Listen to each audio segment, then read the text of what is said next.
Christmas आने वाला था। पूरा शहर रोशनी से चमक रहा था। हर घर में ट्री सज रहा था। बच्चे गाने गा रहे थे। लेकिन एक छोटा सा गांव था बर्फगंज, जहां एक बड़ी चिंता थी।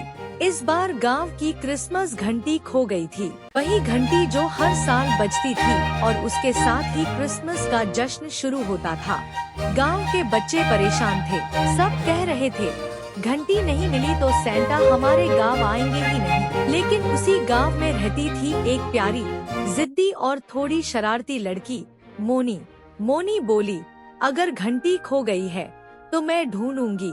सैंटा को वापस लाना ही होगा। वह अपनी लाल टोपी पहनकर बर्फ से ढके जंगल की ओर निकल पड़ी। रास्ते में उसे एक ठंड से कामपता खरगोश मिला। क्या हुआ छोटे? मोनी ने पूछा। खरगोश बोला, जंगल में एक तेज आवाज आई थी।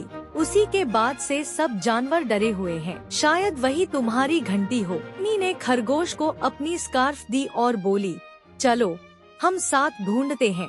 दोनों आगे बढ़े। अचानक झाड़ियों में कुछ चमका। मोनी आगे बढ़ी तो देखा, एक शरारती छोटा सा बौना घंटी लेकर बैठे हंस रहा था। तुम्हें घंटी क्यों चाहिए? मोनी ने पूछा। बौना बोला, मैं भी सैंटा की स्लेज में बैठना चाहता था, पर किसी ने मेरी बात नहीं सुनी, इसलिए घंटी छुपा ली। मोनी ने मुस्कुराते हुए कहा, तो बात कर लो सैंटा से। चोरी से कभी खुशी नहीं मिलती। ना शर्मिंदा हुआ, घंटी वापस लौटा दी। मोनी, खरगोश और बौना मिलकर गांव पहुँचे। लोग खुशी से झूम उठे।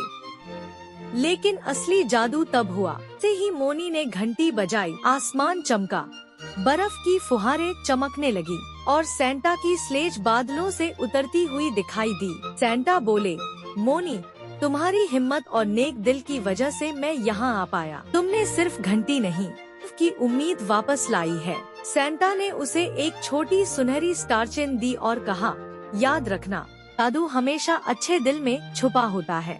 सारा गांव खुशी के गानों में डूब गया। बच्चे नाचने लगे और क्रिसमस की रात फिर से जगमगा उठी।